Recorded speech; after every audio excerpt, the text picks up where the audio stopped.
Awesome. Thanks everyone for indulging in your favorite ice cream flavor and introductions.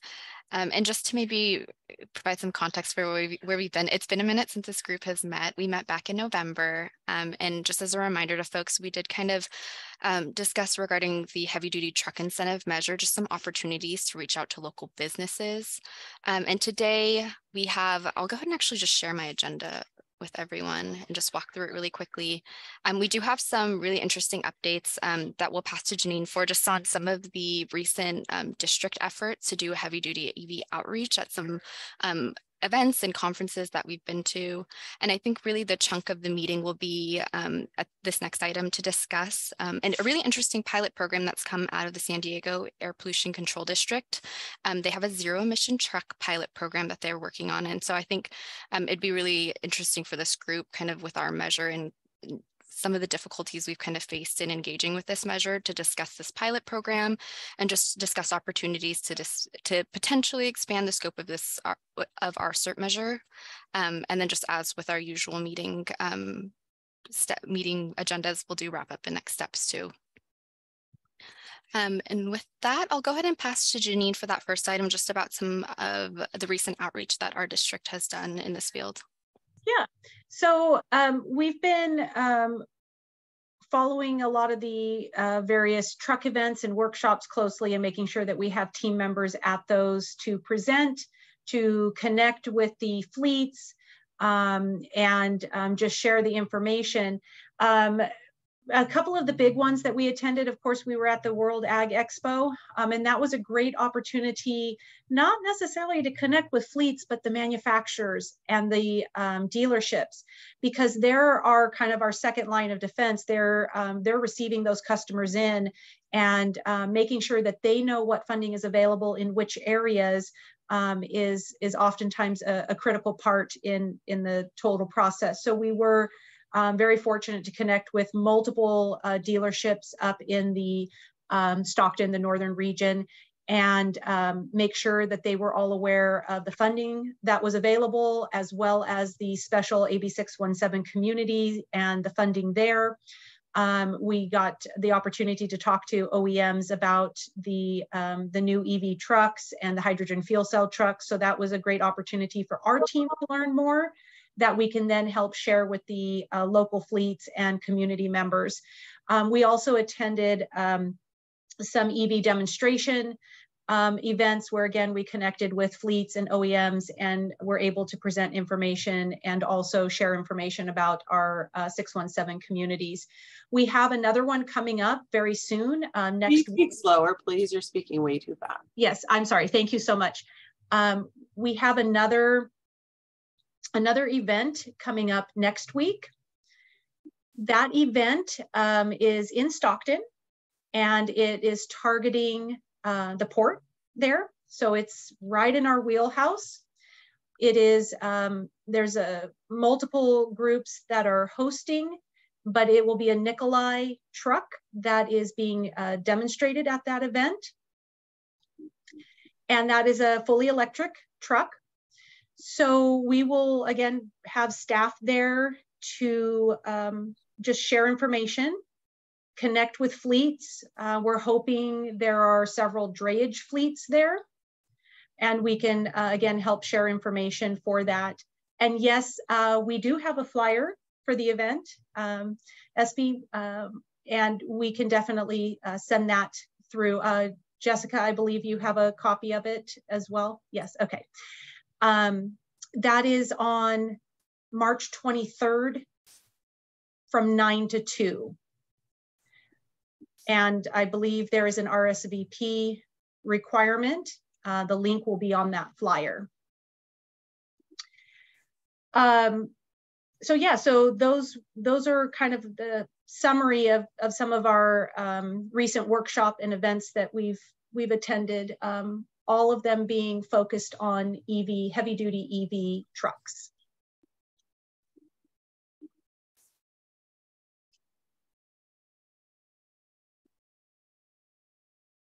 So this is Margot speaking. Is there, this is open to the public, or is this for the fleets that access the port?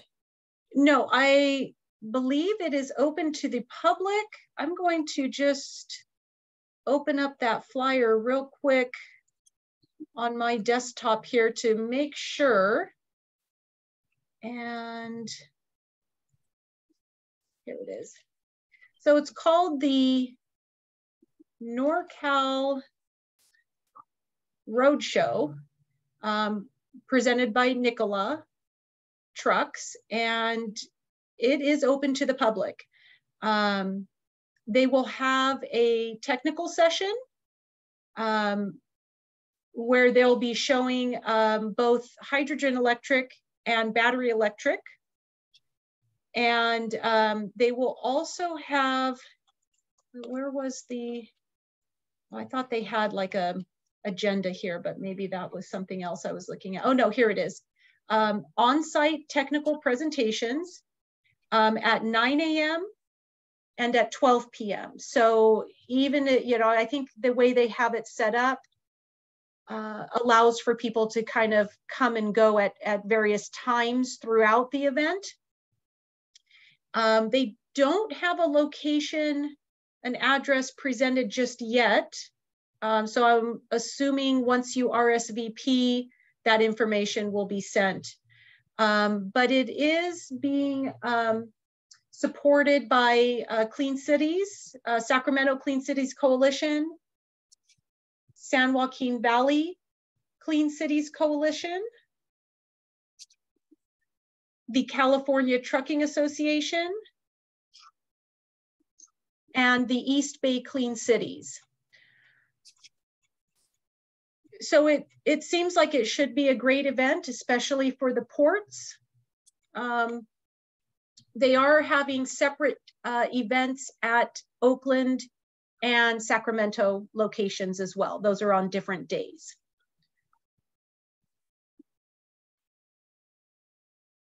And they'll also have ride and drive opportunities. So most all of these events we go to, there are opportunities for those that have the proper license to get in the trucks and actually drive them so they can see what they're like. So yeah, that's great if you have a proper license for that, but I myself am not allowed to get in them. So, I mean, I can get in them, I just can't drive them around. So, although I think it'd be pretty cool to do that.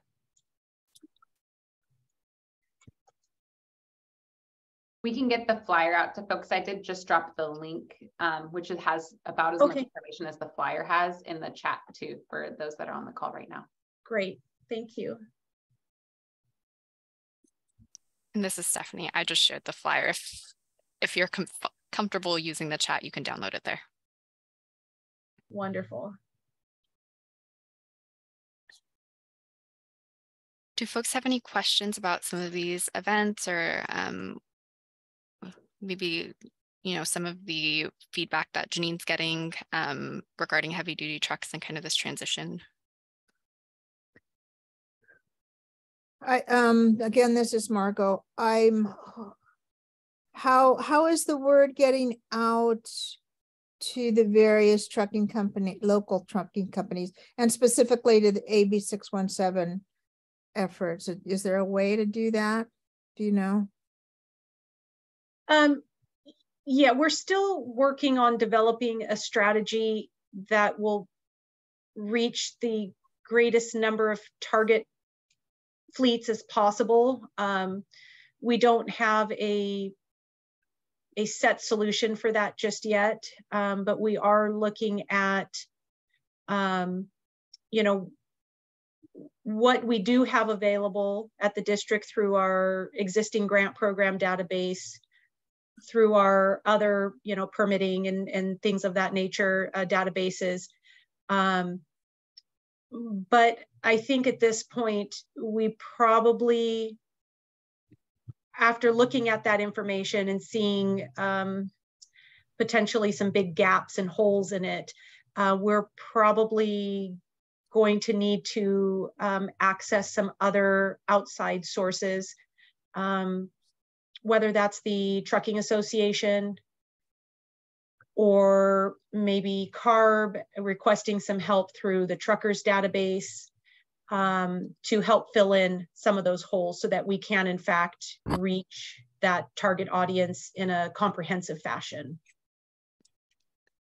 And this is Stephanie. If folks recall also, if CSC members do have any maybe information regarding businesses in the area, I think in our last meeting, we did really want to emphasize to folks that it's not just like the giant semis that could be, you know, applied to this program. It is also just like the smaller trucks, like delivery trucks in the community. And so if there are any like local businesses or sectors that you all know of, that have these kinds of vehicles like and you want to let us know, that's something that we can also reach out about as well. So if folks do have this information, feel free to pass it along. Go ahead, SB. Hi, this is SB.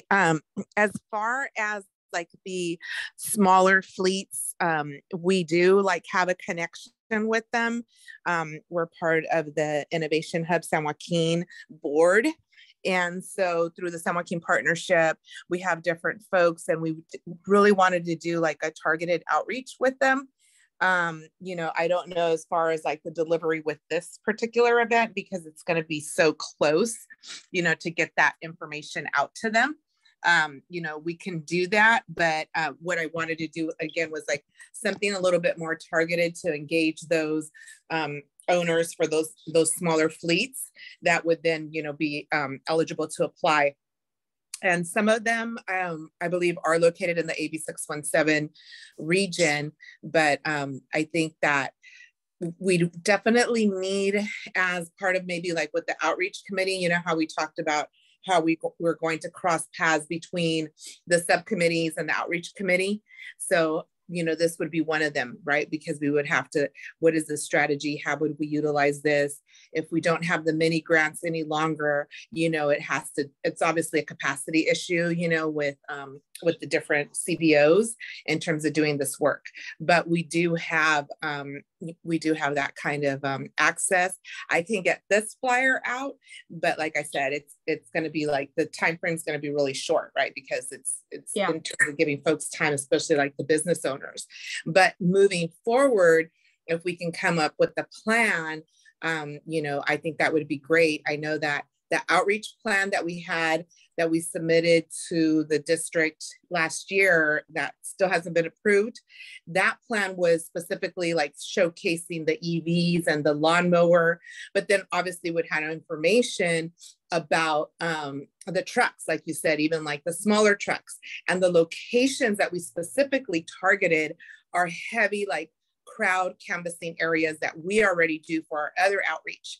So I think, you know, as soon as we can get that going, then we can, you know, be out there and showcasing this. And this would have been a perfect opportunity to showcase this event because these are the folks that live in the community, and they are like, you know, the truck drivers and delivery and what have you.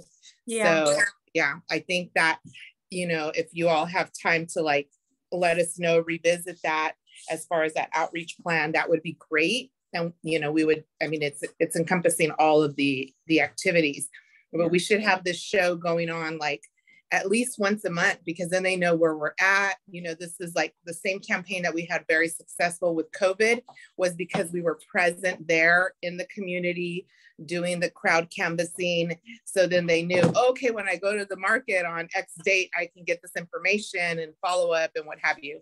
So I think it's very crucial at this point that we're present there. Yeah. I just asked really quickly, SB, you're talking, when you said outreach plan, you're talking about the proposal from you all for the grant, like a mini grant? The one that to have it, and I think we only did it like for 5 different locations. I'm trying to remember, and it was just like a one-time deal. But if we really like wanted to make an impact and have our folks, you know, signing up, we could do that like, you know, every other month or something. Try to plan it out, because this way, as these events come forward, then you're pushing it out there. And like I said, and these are the folks that live in the community, and this is where they're like, you know, going and doing their like quick shopping and what have you, because they especially go to these markets. We already know that for a fact, having worked in the community, and specifically on these like very elaborate campaigns. And SB, this is Stephanie. Thanks for all that information. I'm wondering, can you say a little more about the innovation hub that you mentioned? Like, is this like a spot? Innovation Hub San Joaquin, it was the innovation hubs were formed throughout the state of California during, I believe it was Schwarzenegger's administration, and then it was enacted in Brown's administration. And then, and so they're regional. I believe there's about 10 left in the state, and we're one of the first ones that that took place. So it's called the Innovation, it's iHub for short. So it's Innovation Hub San Joaquin. On there are all of the economic development directors for all of the cities in San Joaquin County, the San Joaquin Partnership. It's hosted by AG Spanos. Then we have other folks that are part of the county. And so that was one of the asks on a separate matter, that they wanted a presentation from the Air District and then PepsiCo on that other project, because, you know, we can hit folks on all different levels. So we're part of that as Cafe Coop, not EJCW. EJCW is on there too, but as Cafe Coop, we're on there as part of the board.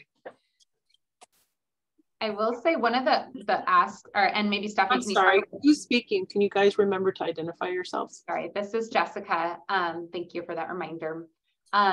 Stephanie, maybe can you go into just a brief overview? One of the things we want to do at our in-person meeting, which we are very excited about in April, is talk almost exclusively about outreach.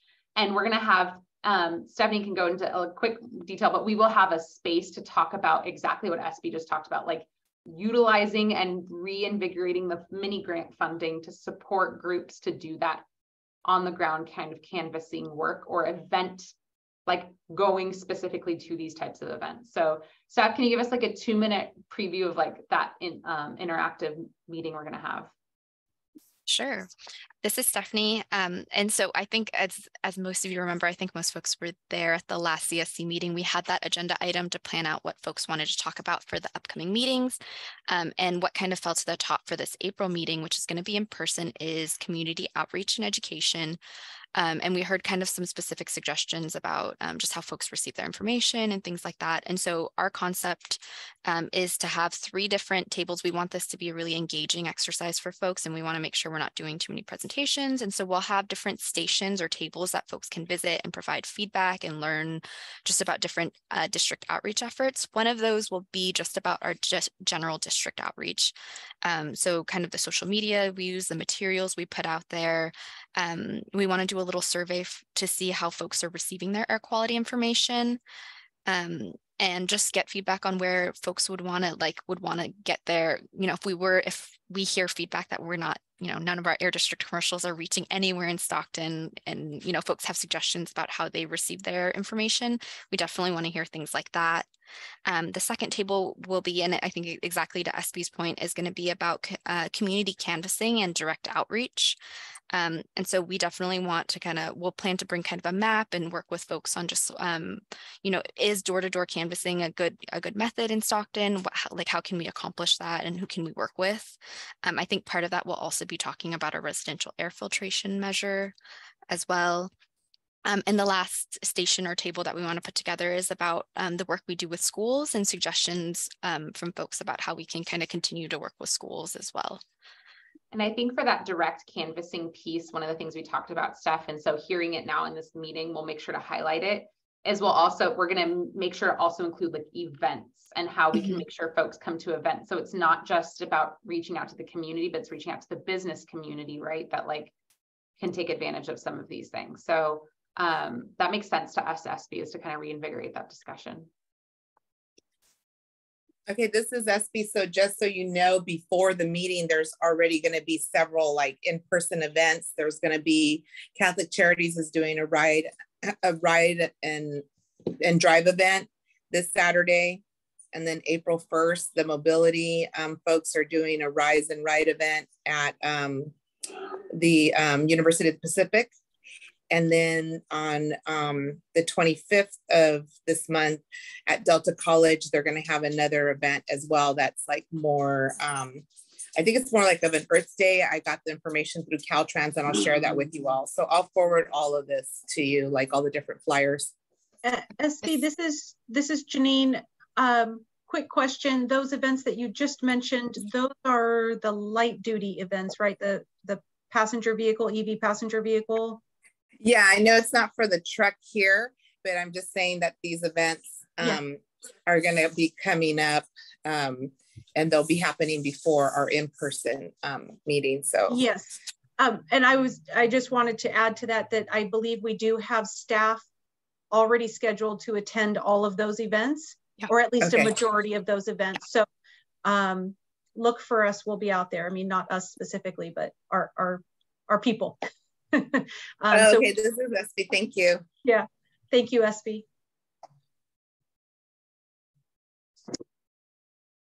Awesome. If there were no additional questions about this, yeah, I think we're definitely looking forward. This is Stephanie. We're looking forward to this in-person meeting and getting lots of feedback about outreach. And thanks, SB, for bringing that mini grant concept back up.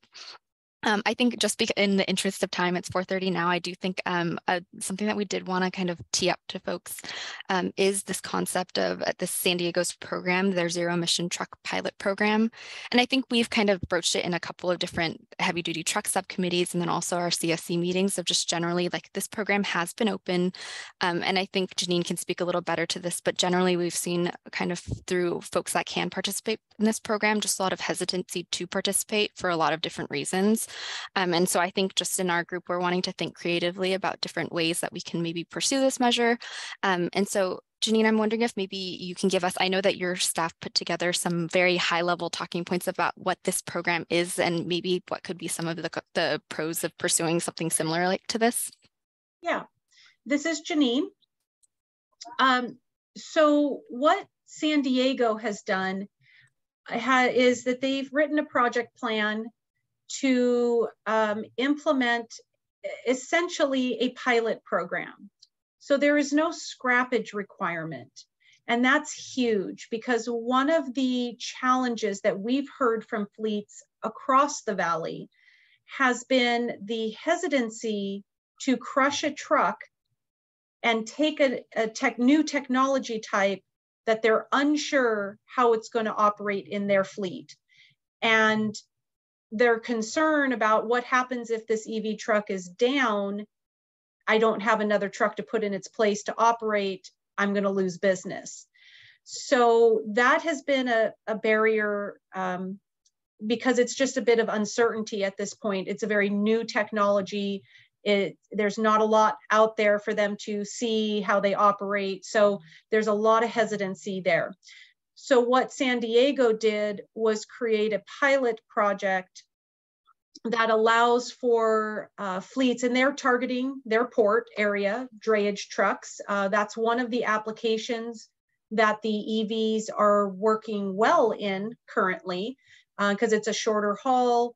The type of driving, a little bit more stop and go as opposed to long highway miles. So they are providing $250,000 per truck, up to 90% of the eligible cost, whichever is lower, to purchase and deploy EV Class 8 trucks. Now, they have some requirements. Obviously, they've got to be within the area. For San Diego, they need to be partners doing business on port tideland. So they've got part of their eligibility tied to port work. They also are requiring that EV truck to make a certain number of trips per year on or around the port tidelands with some per day mileage requirements. So they're building in, or I should say they've built in some ways to ensure that the trucks are out there being used. Now, this concept as a pilot serves twofold. While it gets the trucks out there operating, it also helps for other fleets to see the trucks out there operating. And that's a big part of widespread adoption, is getting people comfortable with the technology and seeing, well, gosh, if my if my friend over here operating a trucking business is running these trucks and he says they're doing well, then I'm more willing to take that financial risk of investing in that as well. So as a way to get them out there, get the ball started rolling, this might be a great option to look at, or some version of it. So, you know, there are some requirements in there that we would have to obviously consider. Would they apply to the Stockton area? Yes, no, maybe. But I think that the plan was constructed in a way that it could be easily replicated in multiple areas with some slight adjustments. Being that it's already CARB approved, that helps us in getting things through the process a little faster.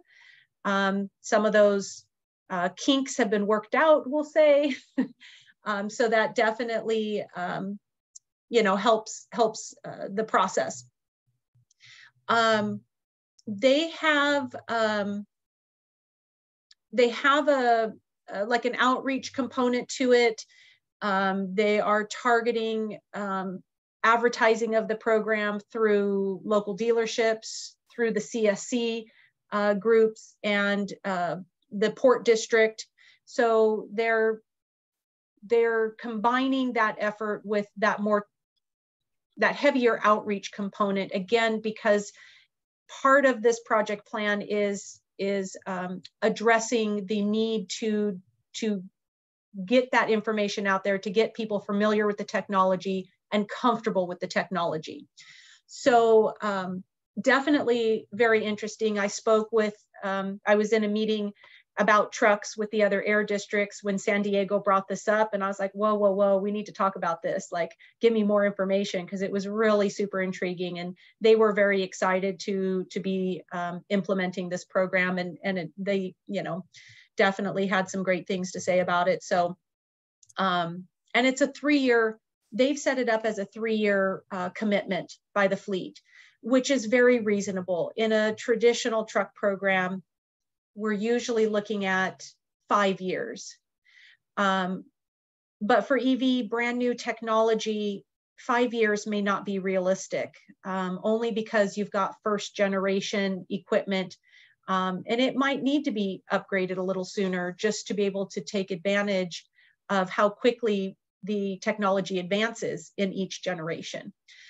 So I feel like their plan has really addressed some of those concerns that we've even heard from our fleets, as well as finding an alternate route to just simply get the trucks out there in the communities and amongst the local fleets, so that they have a low risk to start with, and they can get a couple of trucks in their fleet and test them out and see how they like them with a relatively short-term commitment. Any questions? Margot? Yeah. Does this project or proposal include the charging stations and all the accessories that would be needed in the different areas?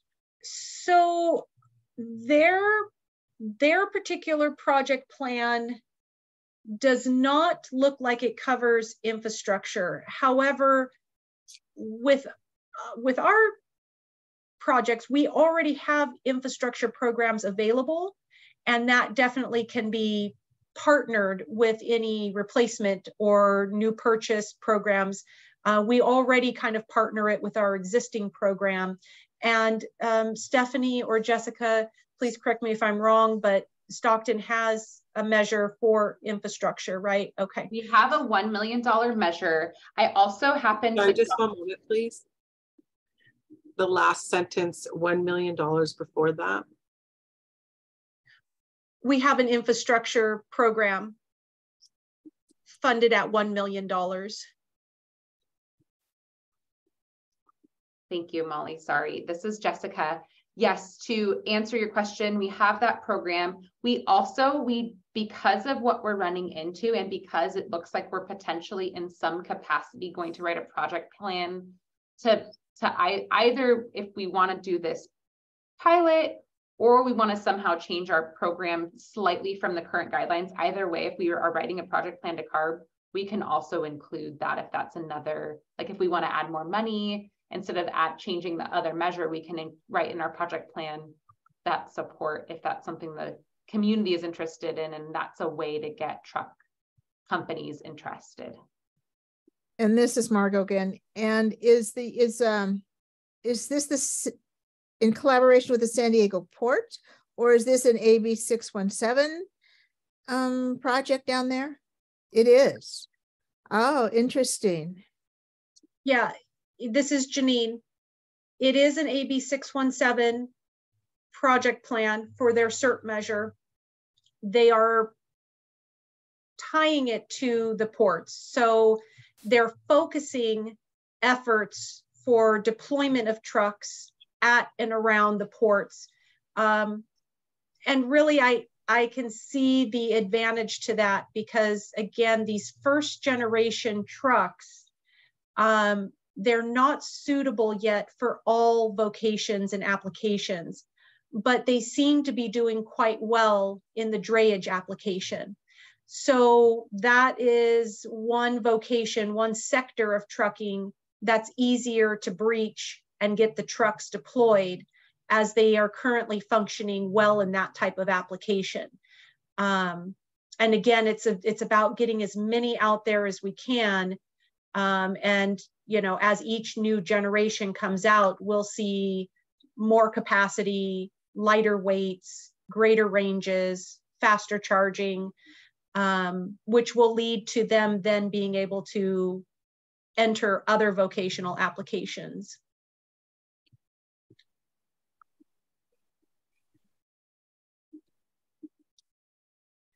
This is Margot again. So has staff put some thought into it, how you would envision that working here in Stockton, or is it just kind of open-ended right now? This is Janine. I think right now it's a little open-ended. We are starting to put some thought into it, but obviously a lot of it hinges on the CSC's input and the community's input on if this is a direction that we want to start putting more effort and thought into. It does have the big change of no replacement. So there would not be a diesel truck being crushed. It would be the purchase of just an EV for that fleet. So it is a bit different, and that is probably the biggest point that should be considered. I think it still has a huge benefit to the community in helping to expedite the adoption and deployment of EV trucks. Jessica? This is Jess.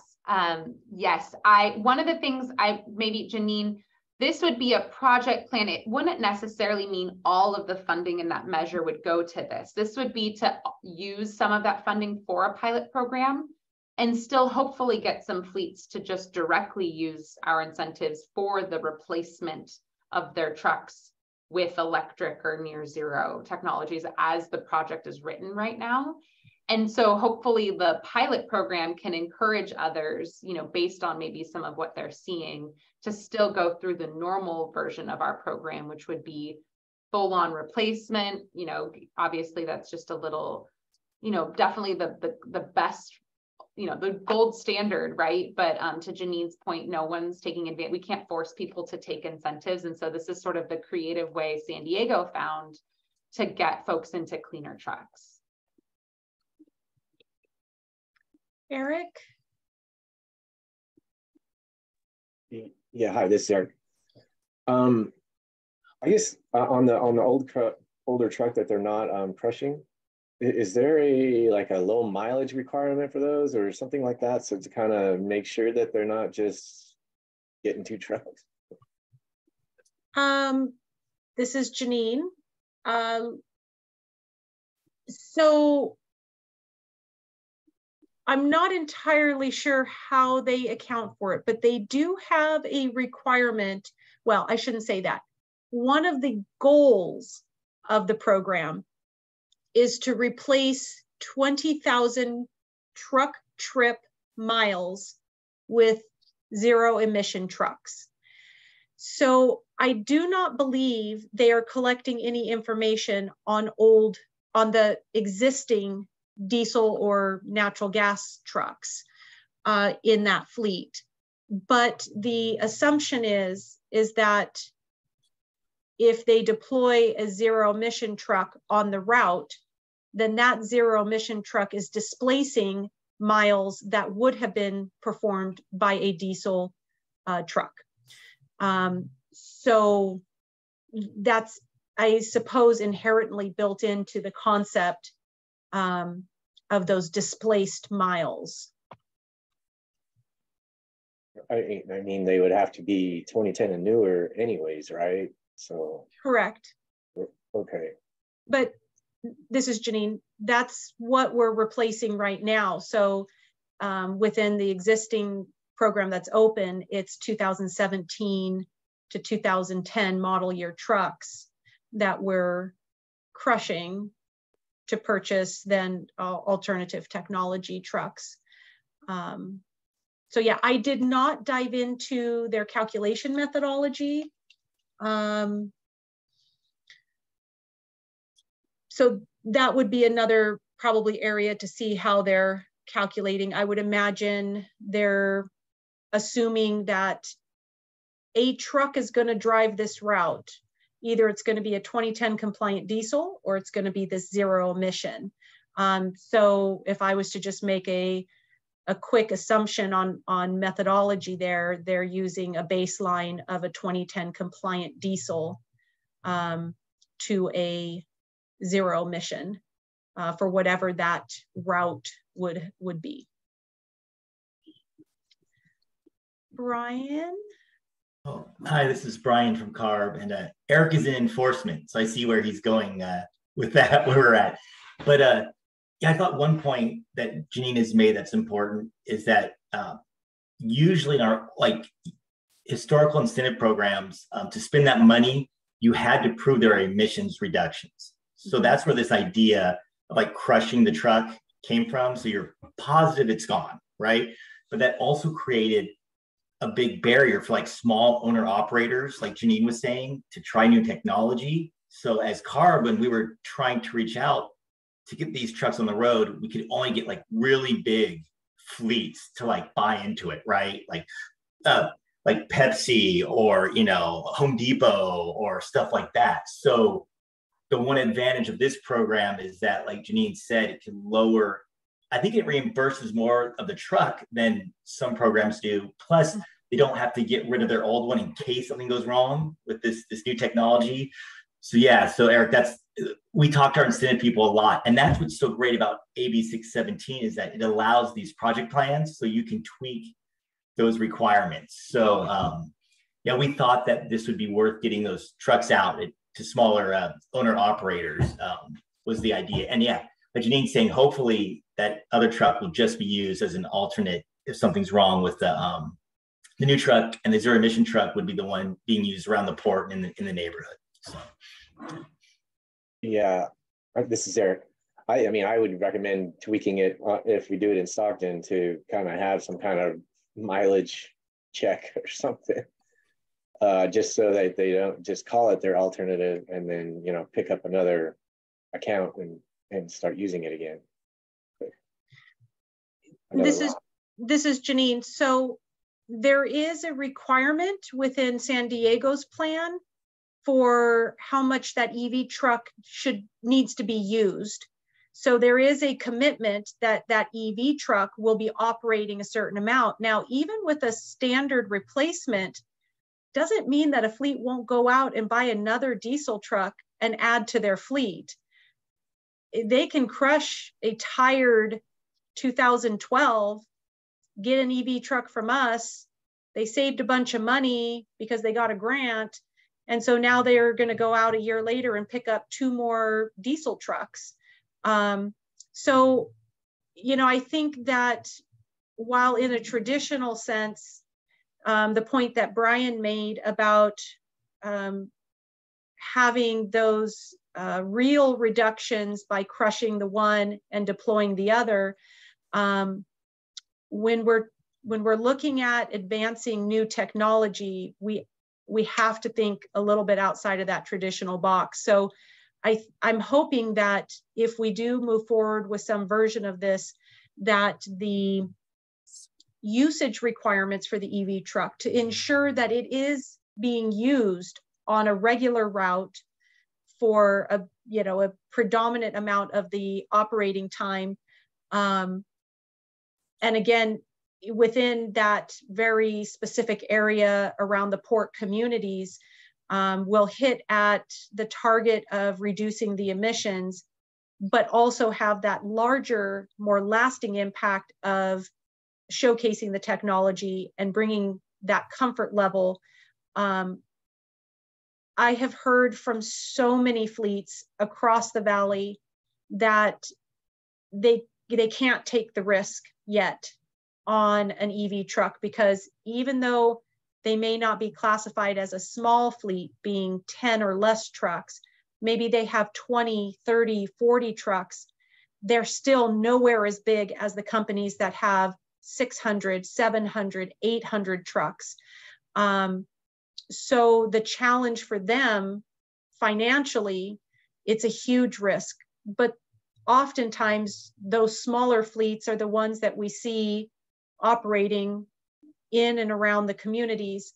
And I think the large fleets are going to transition, whether they have grant funding or not. The small guys are the ones that really could benefit from having some of that incentive to do it now, rather than waiting 8 years or 10 years when they have to. So when we talk about incentive funding to incentivize somebody to take early action, I feel like we're at the very beginning of that road right now. The compliance date just came and went. The small fleets, they have compliant trucks right now. They're good for, what does SB1 say, 13 years? Or at least 13 years from when they purchased the compliant truck. So it could be a number of years before they are forced to upgrade again. This would provide a pathway to incentivize them for a much, much earlier adoption of cleaner than required technology. So just a few tidbits to consider there.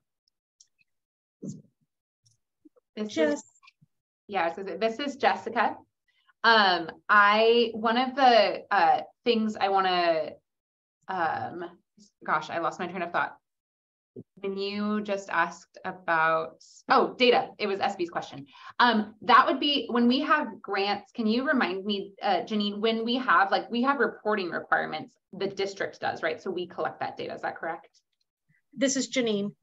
Correct. Yes, for any of for all of our programs, we collect data on those, but specifically for our AB 617 communities, we have a whole additional layer of data collection and reporting that we do with CARB, with the state.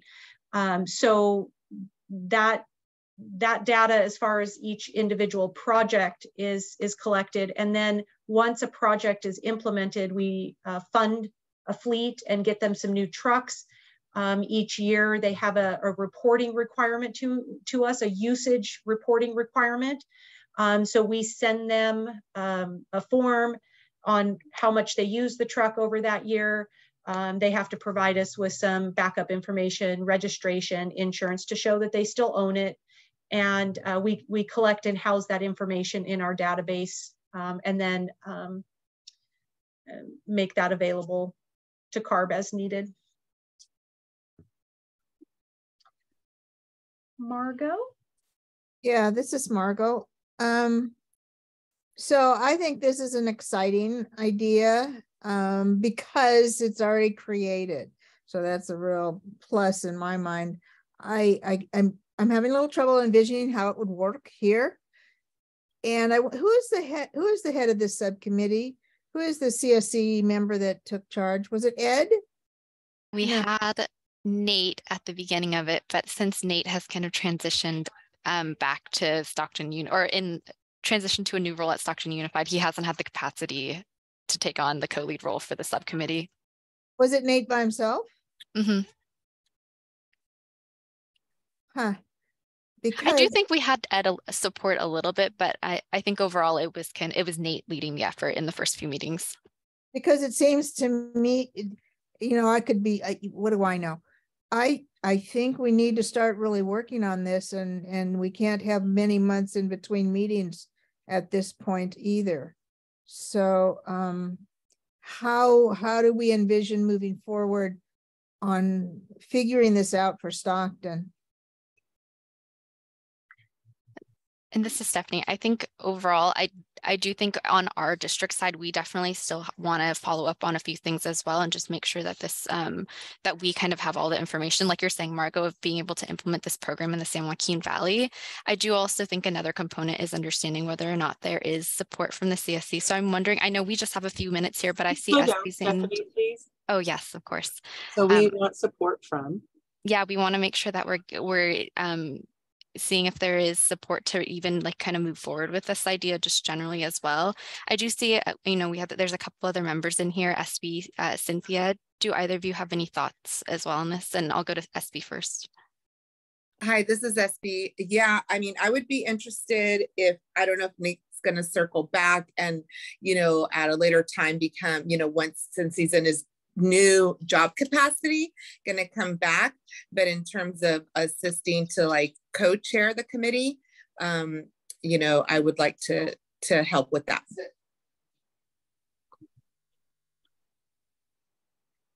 This is Stephanie.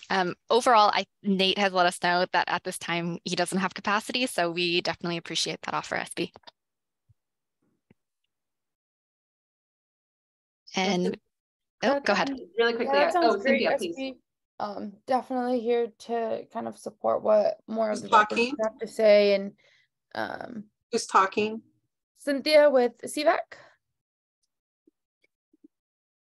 Yeah, so happy to continue supporting, and I think this might warrant a conversation with the full CSC to see if this is something that folks are interested in, and then happy to support where folks that conversation leads us. But yeah, definitely interested in some of the input that they have. I think given, you know, some of the liquidation deadlines, this is something we should maybe really consider looking into.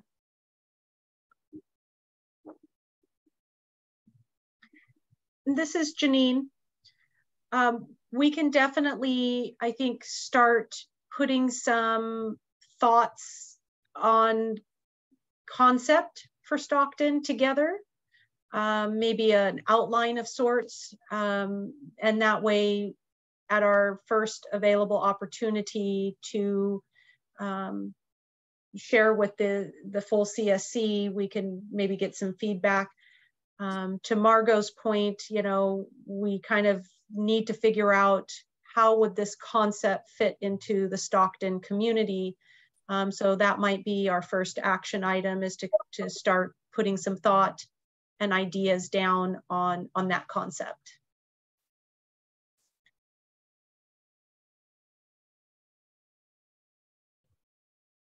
This is Stephanie. And so maybe just in wrapping up into Margot's point and also SB kind of volunteering, we can work with SB to schedule out a subcommittee meeting I think we have one scheduled out for 2 months from now, but if I'm hearing folks seem eager to kind of work on this a little bit sooner, so I can look for some time in the coming weeks here to schedule out the next meeting with SB, and we can start to brainstorm how this program might possibly be implemented in the Stockton community specifically.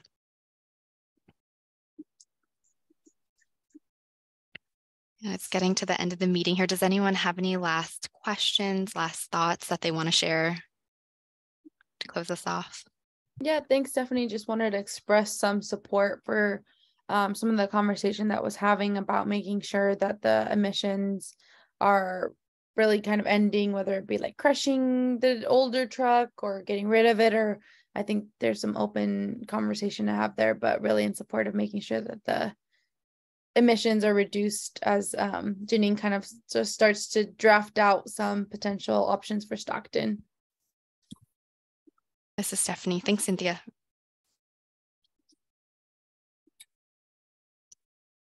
Any other questions, comments, concerns? This is Margot. I would just like to say I'm pleased with having this new idea come forward. Thanks, Margot. And this is Stephanie. I did share the link to I know it's not exactly light reading, but we did. I did share in the link San Diego's project plan, but I will post it on our heavy duty subcommittee, the heavy duty truck subcommittee page for folks to take a look at. And I'll work with SB and reach out to SB to schedule out our next truck subcommittee to continue discussing this. And would you send the flyer for the Nicola Roadshow to our entire group? Yeah, sure. People know that it's happening. Sounds good. We'll try and, Janine, maybe we can work together to see if there's not a location, or see if there is a new updated location. If not, we'll send it out just as the flyer is. Yeah, this is Janine. We have a call out to one of the coordinators to ask some questions. So we'll make sure to add that on. We actually just got word of the workshop today. So we've been moving quickly on it. But yes, we will definitely try to gather up that information and share it as quickly as possible. Great. Great. Thank you all so much for joining. Okay. Appreciate all your time. Have a great evening. Thank you. Thank you. Bye-bye. Bye. Thank you. Bye.